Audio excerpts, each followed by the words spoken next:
Nirmala says GST council is looking at rationalisation. మనమే GST council గురించి ఇప్పుడు చాలాసార్లు డిస్కస్ చేసాం కదా, right? Now GST council is a constitutional body. మొత్తం జిఎస్టీ కౌన్సిల్ చైర్మన్ ఎవరు? Finance minister. ఆల్రెడీ మనం ముందు డిస్కస్ చేస్తాం మన వీక్లీ క్లాస్లో. జిఎస్టీ కౌన్సిల్ రేట్ రేషనలైజేషన్ గురించి ఆలోచిస్తున్నారు అని. రేట్ రేషనలైజేషన్ అంటే కొన్ని ఐటమ్స్కి ఉండాల్సిన దానికన్నా ఎక్కువ ఉండడం, కొన్ని ఐటమ్స్కి తక్కువ ఉండడము, చాలా ప్రాబ్లమ్స్ ఉన్నాయి. సో ఈ అన్నింటిలో ఎక్కడెక్కడైతే ప్రాబ్లమ్స్ ఉన్నాయో అవన్నీ కరెక్ట్ చేయడానికి రేట్ రేషనలైజేషన్ అనేది యూజ్ చేస్తున్నారు. Okay. Also I told about one thing called inverted duty structure. What is it? See for example Samsung mobile ఉంది కదా, ఈ శాంసంగ్ మొబైల్ మీద జిఎస్టీ 5% ఉందనుకోండి. నౌ శాంసంగ్ మొబైల్ మీద జిఎస్టీ 5% ఇంపోర్ట్ చేసుకోవడానికి. నౌ ఇఫ్ ఇండియాలో మ్యానుఫ్యాక్చర్ చేయడం, దీన్ని రా మెటీరియల్స్ ఉంటాయి కదా, రా మెటీరియల్స్ మీద జిఎస్టీ 18% ఉందనుకోండి. ఓవరాల్గా దీన్ని యూజ్ చేసుకుని మనం మళ్ళీ మనం మ్యానుఫ్యాక్చర్ చేయాలి అంటే చాలా ఎక్కువ ఖర్చు అవుతుంది కదా. ఐడియల్గా ఏమి ఉండాలి? ఫైనల్ గుడ్కి ఎక్కువ ఉండాలి, రా మెటీరియల్కి తక్కువ ఉండాలి. ఇలాగా రా మెటీరియల్స్కి ఎక్కువ ఉండి ఫైనల్ గుడ్కి తక్కువ ఉంటే దాన్ని ఇన్వర్టెడ్ డ్యూటీ స్ట్రక్చర్ అంటాం. Okay. In India many products are facing the problem of this inverted duty structure. ఈ రేట్ రేషనలైజ్లో భాగంగా ఇన్వర్టెడ్ డ్యూటీ స్ట్రక్చర్ కరెక్షన్స్ ఇవన్నీ కూడా చేద్దాం అనుకుంటున్నారు. ఓకే. అర్థం ఇన్వర్టెడ్ డ్యూటీ స్ట్రక్చర్ అంటే ఇంపార్టెంట్. యాక్చువల్లీ ఫిల్మ్స్లో క్వశ్చన్ కూడా రావచ్చు, చాలా న్యూస్లో ఉంది. Quad launches maritime health initiatives, condemns aggression. Now ఈ క్వాడ్రిలేటరల్ సెక్యూరిటీ డైలాగ్లో ఎవరు ఉంటారు? India, USA, Japan, Australia. వాళ్ళ సీ బౌండరీస్ అన్ని ఆలోచిస్తే వాళ్ళు ఎక్కడ ఉంటున్నట్టు? India, Japan, Australia, USA. ఆ రీజన్ మొత్తం Indo Pacific. Okay. So basically Indo పెసిఫిక్లోని చైనా యొక్క మిలిటరైజేషన్ బాగా పెరిగిపోతుంది. China is trying for acquiring many islands in Indo-Pacific. China is going for militarization of the Indo-Pacific. South China Sea disputes ఉన్నాయి చాలా వరకు. South China see disputes కూడా మనం discuss చేసాం ముందు. సో ఈ ప్రాబ్లమ్స్ అన్నీ ఉన్నాయి. నెక్స్ట్ ఈ ఇండో పెసిఫిక్ స్టెబిలిటీ అంతా చేసి వీళ్ళు ఏం చేస్తారు? మన చైనా సూపర్ పవర్ అవడానికి ట్రై చేస్తుంది. ఓకే. ఈ సూపర్ పవర్ అవడానికి ట్రై చేస్తున్న క్రమంలోనే ఇట్ ఈస్ ఆల్సో ఒక సూపర్ పవర్ అవుతున్నారంటే ఆబ్వియస్గా మిగతా వాళ్ళ పవర్ తగ్గిపోద్ది. నెక్స్ట్ అదేమి నార్మల్ ప్రాసెస్లో వెళ్ళట్లేదు, ఇంటర్నేషనల్ నామ్స్ ఏది ఫాలో అవ్వకుండా అవుతుంది. Until now if USA can be consider super power up to 2001 at least, అది నామ్స్ అన్ని ఫాలో అయ్యేది, ఇంటర్నేషనల్ నామ్స్ అన్ని ఫాలో అయ్యేది, ఇంటర్నేషనల్ కన్వెన్షన్స్ అన్నిటికి అదర్ అయ్యేది, ఇంటర్నేషనల్ ఇన్స్టిట్యూషన్స్ రన్ అవ్వడానికి ఫండింగ్ ఇచ్చేది. బట్ చైనా అలా కాదు. చైనా చాలా కంట్రీస్లోని, ఇప్పుడు ఫర్ ఎగ్జాంపుల్ శ్రీలంక ఉంది, శ్రీలంకతోని డెట్ ట్రాప్ డిప్లొమసీ చేసింది. డెట్ ట్రాప్ డిప్లొమసీ అంటే ఫర్ ఎగ్జాంపుల్ వాళ్ళకి ఎంత తప్పడితే అంత ఇచ్చేస్తారు. But obviously they can't repay, they know that in the starting it self. అప్పుడు ఏం చేస్తారంటే రీపే చేయలేరు కాబట్టి మీ ల్యాండ్ లోన్ కొంతమంది చెప్తారు. ఈ మాడ్నెస్ట్ అయింది కదా, ఈస్ట్ ఇండియా కంపెనీ చేసింది ఇదే కదా. సో ఆబ్వియస్గా వాళ్ళు అది ఎక్వైర్ చేసుకుంటారు. ఎక్వైర్ చేసుకున్నప్పుడు ఇప్పుడు శ్రీలంకలో వాళ్ళు ఏమైనా టెరిటరీ ఎక్వైర్ చేసుకుంటే రేపు పొద్దున ఇండియా చైనా వార్ జరిగితే ఇండియాకి ప్రాబ్లం కదా, రైట్? సో ఎలాంటి ఇష్యూస్ ఏం లేకుండా ఉండడానికి, చైనా పవర్ని కట్టేల్ చేయడానికి, militarization of free and open Indo పెసిఫిక్గా ఉండకుండా మిలిటరైజేషన్ అవ్వకుండా ఉండడానికని దిస్ క్వాడ్ ఇనిషియేటివ్ అనేది మనం లాంచ్ చేసాం. క్వాడ్రిలేటరల్ సెక్యూరిటీ డైలాగ్ అని అంటాం, రైట్? అది కేవలం not only related to China but it has economic angle, many things. Okay. And next ఈ క్వాడ్ మీటింగ్లోని basically maritime initiative and health initiatives కొని లాంచ్ చేశారు. India needs a national security strategy. This is very important for internal security. Okay. అయితే ఇండియాకి స్పెసిఫిక్గా national security strategy అనేది లేదు ఇప్పుడు దాకా. మనకి న్యూక్లియర్ డాక్ట్రిన్ అనేది ఉంది. న్యూక్లియర్ డాక్ట్రిన్ అంటే అది ఒకటే కాదు, ఇంకా నెంబర్ ఆఫ్ థింగ్స్ ఉంటాయి. అయితే అందులో మన న్యూక్లియర్ డాక్ట్రిన్లోని major thing is no first use policy. అక్కడ నో ఫస్ట్ యూస్ పాలసీ, ఇప్పుడు ఆ న్యూక్లియర్ డాక్ట్రిన్ ఏం చెప్తుంది? In case of any sort of nuclear war what should be the actions of India, మన గైడింగ్ డాక్యుమెంట్ ఏంటి అనేది nuclear doctrine. అలానే ఓవరాల్గా నేషనల్ సెక్యూరిటీ విషయాల్లోని మనకి ఏమైనా ప్రాబ్లమ్స్ వచ్చినా ఆర్ఎల్స్ ఏం చేయాలి అన్న డౌట్ వచ్చినా సరే మనం ఈ నేషనల్ సెక్యూరిటీ స్ట్రాటజీకి అనుగుణంగా వెళ్తాం. ఇప్పుడు for example any laws or any executive resolutions in India will be based on our constitution. Similarly in context of security scenario we will be following this national security strategy. As of now, India doesn't have any national security strategy, but we want this. అయితే ఇప్పుడు ఎందుకు ఇంత demand పెరిగింది అంటే security landscape is changing very faster. Earlier security landscape major problems ఏమి ఉండేది? J and K militancy ఉండేది, ఆర్ఎల్స్ నార్త్ ఈస్ట్ ఇన్సర్జెన్సీ ఉండేది, నెక్స్ట్ మన నక్సలిజం ఉండేది. బట్ ఇప్పుడు అలా కాదు. ఇప్పుడు ఈ మూడు యాక్చువల్గా మన సిలబస్లో కూడా మెన్షన్ చేసి ఉంటాయి. ఇది కాకుండా ఇప్పుడు ఇంకేమవుతున్నాయి? Further what is happening is that cyber space పెరుగుతున్నాయి, సైబర్ వార్స్ వస్తున్నాయి. నార్కో టెర్రరిజం పెరుగుతుంది. నిన్న ఎగ్జామ్లో నార్కో టెర్రరిజం క్వశ్చన్ కూడా వచ్చింది. ఈ డ్రగ్ ట్రాఫికింగ్, ఆర్మ్స్ ట్రాఫికింగ్, ఇవన్నీ linking, hawala, money laundering, fake currency, ఇలాగా చాలా వరకు పెరుగుతున్నాయి. మొత్తం మేజర్ ప్రాబ్లం ఏంటంటే all these are organised crimes. ఒకదానికొకటి చాలా లింక్ ఉన్నాయి, right? Next non state actors చాలా మంది పెరిగిపోయారు. హమాస్, హెజ్బోల్లా, నెక్స్ట్ మన బార్డరింగ్ కంట్రీస్లో కూడాను ఏంటది నాన్ స్టేట్ యాక్టర్స్ చాలా మంది లీడింగ్ తీసుకున్నారు. ఫర్ ఎగ్జాంపుల్ ఆఫ్ఘనిస్తాన్లోని అక్కడ తాలిబాన్ రూల్ తీసుకుంది. మయన్మార్లో కూడా అక్కడ గవర్నమెంట్ మారింది. ఈవెన్ బంగ్లాదేశ్లో ఇష్యూ ఉంది, శ్రీలంకలో ఇన్స్టెబిలిటీ ఉంది, నేపాల్లో ఇన్స్టెబిలిటీ ఉంది. సో ఈ అన్ని ఇష్యూస్ ఉన్నాయి కాబట్టి మనకి నేషనల్ సెక్యూరిటీ స్ట్రాటజీ చేయడం అనేది పెద్ద ఇంపరేటివ్. ఇప్పుడు క్వశ్చన్లో కూడా మీకు అడగాలి అంటే నేషనల్ సెక్యూరిటీ స్ట్రాటజీ ఫీచర్స్ అడగలేడు ఒకవేళ ఇప్పుడే అడిగితే. ఎందుకు అంటే ఇంకా లేదు కదా. So need of national security strategy అని అడుగుతారు కదా. సో అందులో రాయాల్సిన పాయింట్స్ ఈ ఆర్టికల్ ఒకసారి చదవండి. సెక్యూరిటీ అడ్వైజర్ అంటే అతను మనిషి, సెక్యూరిటీ స్ట్రాటజీ గైడింగ్ డాక్యుమెంట్ అనేది ఉండాలి కదా. ఇప్పుడు ప్రైమ్ మినిస్టర్ ఉన్నాడు కదా అని చెప్పి కాన్స్టిట్యూషన్ పట్టించుకోవాలి అవ్వదు కదా. Prime minister is also having economic advisory council, but you are having economic laws, you are having budget. Adviser ఉన్నాడు కదా అని బడ్జెట్ చేయమంటే అవ్వదు కదా. సిమిలర్గా అలానే నేషనల్ సెక్యూరిటీ అడ్వైజర్ ఉన్నాడు కదా అని మనకి స్ట్రాటజీ లేకపోవడం కరెక్ట్ కాదు కదా. Unwarranted curbs, fact checking cannot be an excuse to impose censorship. ఈ ఫ్యాక్ట్ చెకింగ్ ఆర్గనైజేషన్స్ అంటే ఏంటి? ఫర్ ఎగ్జాంపుల్ సోషల్ మీడియాలో ఏమొస్తుంది అంటే రేపొద్దున ప్రైమ్ మినిస్టర్ ఏమో ఏదో తప్పు చేశాడని వస్తుంది. అది కరెక్ట్గా తెలియదు, అది వాట్సాప్ యూనివర్సిటీలోకి వెళ్ళిపోద్ది. తర్వాత ఏమో మొత్తం అన్నింటిలో సర్క్యులేట్ అయిపోతుంది. సర్క్యులేట్ అయిపోయిన తర్వాత ప్రాబ్లం ఏంటి అంటే ఇప్పుడు అర్లియర్ కొంతమందికి తెలిసేది, ఇప్పుడేమో అది ఫస్ట్ ఆఫ్ ఆల్ నిజమో కాదో మనకే తెలియట్లేదు.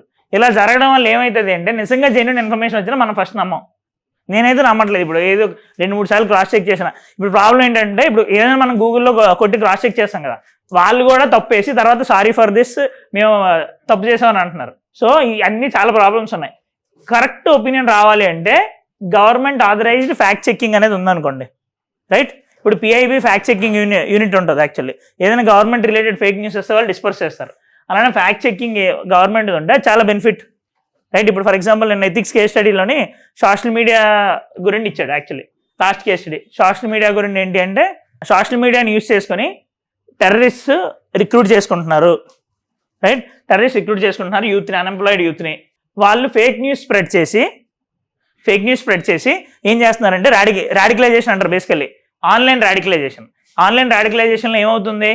ఇప్పుడు ఫర్ ఎగ్జాంపుల్ యూట్యూబ్లో ఉంది. యూట్యూబ్ ఆల్గరిథం ఎలా ఉంటుంది? మనం ఏం చూస్తే రిపీటెడ్గా అదే వస్తుంది కదా, దాన్ని ఎకో ఛాంబర్ అని అంటారు. ఓకే, ఎకో ఛాంబర్ అని అంటారు. ఆన్సర్స్లో రాయడానికి యూజ్ అయింది. సోషల్ మీడియా గురించి ఎలా కాదన్నా ఆన్సర్ వస్తూనే ఉంటుంది. బేసిక్ ఎస్ఏలో మీరు వాడచ్చు, ఇంటర్నల్ సెక్యూరిటీలో వాడచ్చు, అండ్ ఎథిక్స్లో కూడా వాడచ్చు. నౌ ఈ ఎకో ఛాంబర్ అంటే ఎకో అంటే తెలుసు కదా, ఎకో అంటే ఏంటి? ప్రతిధ్వని, దిస్ సార్ట్ ఆఫ్ మనం చెప్పింది మళ్ళీ వినపడడం అలాంటిది. సో ఈ యూట్యూబ్లోని ఈ సోషల్ మీడియాలో కూడా అదే కదా అవుతుంది. ఇప్పుడు ఫర్ ఎగ్జాంపుల్ మనం ఏమైనా మాట్లాడుకుంటే, ఇప్పుడు నేను ఏమైనా రీబాక్, నైక్ ఏమైనా మాట్లాడితే నేను పక్క బయటికి వెళ్ళగానే దాని యాడ్ వస్తుంది. యూట్యూబ్లో కానీ ఏదో ఒక సోషల్ మీడియా ప్లాట్ఫామ్లో దాని యాడ్ వస్తుంది. మన ఒపీనియన్ అనేది అలా రీఇటరేట్ అవుతుంది మన బ్రెయిన్లో. సిమిలర్గా ఈ టెర్రరిస్ట్ ఏం చేస్తారంటే ఆ ఆల్గరిథంని యూజ్ చేసి యాంటీ నేషనల్ ఇన్ఫర్మేషన్ని స్ప్రెడ్ చేస్తున్నారు. ఈ యాంటీ నేషనల్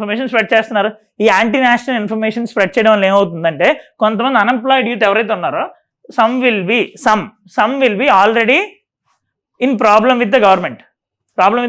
అంటే మాకు జాబ్స్ ఇవ్వట్లేదు, ఇంకెందుకు గవర్నమెంట్, అలాంటి ఫీలింగ్లో ఉంటారు. అలాంటి సిచ్యువేషన్లోనే గవర్నమెంట్ కరెక్ట్ కాదు, ఎక్కడికి జరగకూడదు అని చెప్పి ఈ టెర్రరిస్ట్ ఆర్గనైజేషన్స్ కొన్ని ఫేక్ న్యూస్ని స్ప్రెడ్ చేస్తాయి.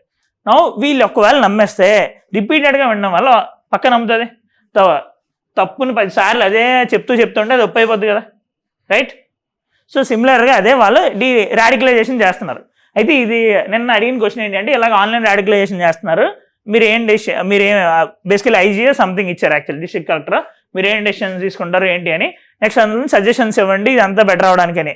అందులో మేజర్ సజెషన్ ఏంటి అంటే ఫ్యాక్ట్ చెకింగ్ యూనిట్ని స్ట్రాంగ్ చేయాలి. వాళ్ళు చెప్పినవన్నీ తప్పులను మనం ప్రూవ్ చేయాలి కదా, రైట్? హేట్ స్పీచ్కి కౌంటర్ స్పీచ్ ఇవ్వాలి, ఇలా ఉంటాయి. అయితే ఈ ఫ్యాక్ట్ చెకింగ్ యూనిట్స్ అందుకనే కాదు. ఇప్పుడు ఫర్ ఎగ్జాంపుల్ ఏదైనా చిన్న మిస్ఇన్ఫర్మేషన్ వచ్చింది అనుకోండి, దానివల్ల టెర్రరిస్టుల వల్లే కాదు నార్మల్ కమ్యూనల్ క్లాషెస్ కూడా ఇవ్వడానికి చాలా ఉంది. ఎందుకంటే India has lot of diversity, right? India is having lot of fault lines చాలా ఉన్నాయి మనకి. సో ఇప్పుడు ముజఫర్ నగర్ రైట్స్ అని 2013లో అయ్యాయి, ముజఫర్ నగర్ రైట్స్. సో ఆ 2013లో ఆ రైట్స్ అవడానికి కారణం ఏంటంటే సోషల్ మీడియాలోని ఒక అమ్మాయి గురించి వచ్చిన ఫేక్ న్యూస్. ఆ ఫేక్ న్యూస్ నమ్మి అక్కడ అరౌండ్ 150 మెంబర్స్ చనిపోయారు యాక్చువల్లీ. అమ్మాయిని ఏడిపించారు ఆర్ సంథింగ్ జరిగింది అని చెప్పి అదర్ రిలీజియన్ వాళ్ళు చేశారని చెప్పి అది ఫేక్ న్యూస్ యాక్చువల్లీ. దానివల్ల అక్కడ మొత్తం రైట్స్ జరిగి 150 మెంబర్స్ చనిపోయారు. ఆ ఫేక్ న్యూస్ని మనం కట్టెలు చేయాలి కదా. Fake news is getting too much in this scenario. మనకు కూడా తెలిసిందే చాలా ఈవెన్ పొలిటికల్ థింగ్స్ అవనండి, చాలా థింగ్స్ అవన్నీ ఫేక్ న్యూస్ అనేది బాగా స్ప్రెడ్ అవుతుంది. This fake news can be solved only with the uses of this fact checking platforms, right. Next ఈ ఫ్యాక్ట్ చెకింగ్ ప్లాట్ఫామ్స్లో యూజేజ్కి ఇంకా ఏం చేయగలం మనం? ఒకవేళ మీరు ఆ కేసులో ఉంటే ఇంకేం చేయగలరు ఈ ఫేక్ న్యూస్ని కట్టెలు చేయడానికి? సోషల్ మీడియా కానీ మీడియా కానీ ఏమైతే ఉంటుందో అక్కడ ప్రాబ్లం ఏంటంటే వాళ్ళ right to freedom of speech and expression పోతుంది. ఇప్పుడు వీళ్ళు చెప్పేది కూడా మేజర్గా అదే.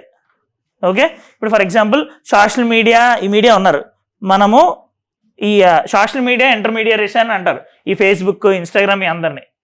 వీళ్ళతోని మాట్లాడి, వాళ్ళతో గవర్నమెంట్ లింక్ ఉంది ఆల్రెడీ, దాంతో మాట్లాడి ఆ పోస్ట్ ఏవైతే ఉన్నాయో ఆ పోస్ట్ డిలీట్ చేస్తారు. ఇప్పుడు anti national is different, anti BJP is different, anti Congress is different కదా. సో ఒకవేళ వాళ్ళకి అగేన్స్ట్గా ఏదైనా మాట్లాడింది అది కూడా వీళ్ళు తీసేయడానికి స్కోప్ ఉంది. But the thing is that మనము వాళ్ళతో మాట్లాడి తీసేయగలగాలి, రైట్. సో ఇలాంటి నెంబర్ ఆఫ్ మెథడ్స్. అయితే ఈ ఫ్యాక్ట్ చెకింగ్ అనేది చాలా ఇంపార్టెంట్. కానీ ఫ్యాక్ట్ చెకింగ్ కోసం అని చెప్పి వీళ్ళ మీద టూ మచ్ ప్రెషర్ పెట్టడం మాత్రం తప్పు, రైట్. తిరుపతి లడ్డు ఇష్యూ అవుతుంది. ఆబ్వియస్లీ మనకు అందులో ప్రస్తుతానికి అయితే తీసుకోవాల్సింది ఏం లేదు. తిరుపతి లడ్డు జిఐ ట్యాగ్ ఉందా? రైట్, జిఐ ట్యాగ్ ఉంది. దానికి జిఐ ట్యాగ్ అంటే ఇంక దానికి మించి అయితే అక్కడ మనకి ఎగ్జామ్ పరంగా అయితే ఇంకేం ఉపయోగం లేదు. ఏ పార్టీ వాళ్ళు కావాలంటే వాళ్ళు సపోర్ట్ చేసుకోవచ్చు. జిఐ ట్యాగ్ అంటే జిఐ మీన్స్ జాగ్రఫికల్ ఇండికేషన్. దీనికనే కాదు, నెంబర్ ఆఫ్ ప్రొడక్ట్స్ ఉన్నాయి. ఇప్పుడు ఫర్ ఎగ్జాంపుల్ మన ఆత్రేయపురం పూతరేకులకి జిఐ ట్యాగ్ ఉంది, రీసెంట్గా వచ్చింది, 1.5 year బ్యాక్ వచ్చింది. ఓకే, సో ఇలాగే నెంబర్ ఆఫ్ ప్రొడక్ట్స్కి జిఐ ట్యాగ్ ఉంది. అక్కడ ఏంటి అంటే there should be some significance for some products which are having importance that they have been manufacturing in some specific geography. అంటే ఇవి అక్కడి నిండే వచ్చాయి అని చెప్పి దానికి ఒక ప్రూఫ్. ఇప్పుడు ఫర్ ఎగ్జాంపుల్ నైకీకి ఎన్ని ఫేక్ మనకు కనిపిస్తాయి, రైట్. ఇప్పుడు కిన్లే వాటర్ బాటిల్ ఉంటుందా, కిల్ని బోల్డ్ అని కనిపిస్తాయి కదా మనకి, బస్ స్టాప్లో వెళ్ళినా రైల్వే స్టేషన్లో వెళ్ళినా. అలానే ఇప్పుడు దీనికి కూడా ఫేక్ ప్రొడక్ట్స్ చాలా వస్తాయి కదా. అక్కడ దానికి సిగ్నిఫికెన్స్ రావడానికి అక్కడ వాళ్ళు చాలా ఎఫర్ట్స్ పెడుతున్నారు. ఒకవేళ జిఐ ట్యాగ్ వచ్చింది అనుకోండి, దాని కాస్ట్ వాళ్ళు రిలేటివ్గా పెంచవచ్చు, వాళ్ళకి పేరు వస్తుంది, ఎక్స్పోర్ట్ మార్కెట్ పెరుగుతుంది, గవర్నమెంట్ ప్రొటెక్షన్ వస్తుంది. ఒకవేళ ఎవరైనా అక్కడ ఈ జిఐ ట్యాగ్ అని చెప్పి ఫేక్గా మెన్షన్ చేస్తే వాళ్ళ మీద యాక్షన్ తీసుకోవచ్చు, రైట్. ఈ జిఐ ట్యాగ్ ఇచ్చేది జాగ్రఫికల్ ఇండికేషన్స్ రిజిస్ట్రీ అనేది, తమిళనాడులో దాని హెడ్ ఆఫీస్ ఉంటుంది.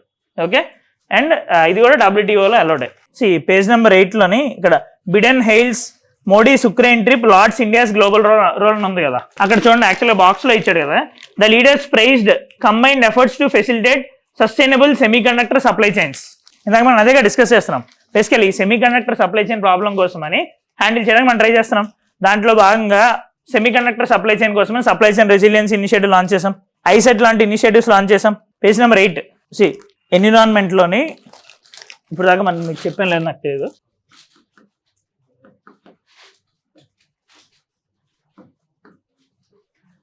ఎన్విరాన్మెంట్ ఇప్పుడు దాకా మీకు ఇంకా అవ్వలేదు కదా, రైట్. సో ఆ ఎన్విరాన్మెంట్లోని ప్రిలిమ్స్ రిలేటివ్గా అన్సర్టెన్. ఎన్విరాన్మెంట్లో మెయిన్స్ క్వశ్చన్స్ కూడా ఎన్విరాన్మెంట్, సైన్స్ అండ్ టెక్నాలజీ ఒక ఇయర్ చాలా ఈజీగా ఉంటాయి, ఒక ఇయర్ రిలేటివ్గా కష్టంగా ఉంటుంది. But the thing is that మీరు స్టాటిక్ పార్ట్స్ చదివితే ఎన్విరాన్మెంట్లో మెయిన్స్ క్వశ్చన్ ఎలా అయినా హ్యాండిల్ చేసేయచ్చు, అందులో అసలు సెకండ్ థాటే లేదు. ఒకవేళ ఏదైనా అవుట్లైర్ వస్తే అది ఎవరు రాయలేరు, అక్కడ మనం సేఫ్ గేమ్ ఆడాలి అంతే. అంటే ఏదైనా కీవర్డ్ ఉంటే ఆ కీవర్డ్ పట్టుకొని మొత్తం ఆన్సర్ అంతా నడిపించాలి. అలాంటి క్వశ్చన్స్ ఎప్పుడైనా ఎక్సెప్షన్సే, ప్రతి పేపర్లోనే 1 or 2 క్వశ్చన్స్ ఉంటాయి, అది యాక్సెప్ట్ చేయొచ్చు. అయితే ఈ ఎన్విరాన్మెంట్ ప్రిలిమ్స్ మనం కరెక్ట్గా ప్లాన్ ప్రకారం చేస్తే చాలా క్వశ్చన్స్ కరెక్ట్ అవుతాయి. మినిమం 50% క్వశ్చన్స్ అయితే పక్కా కరెక్ట్ అవుతాయి. ఇందులో మేజర్ థింగ్ ఏంటి అంటే ఎన్విరాన్మెంట్లోని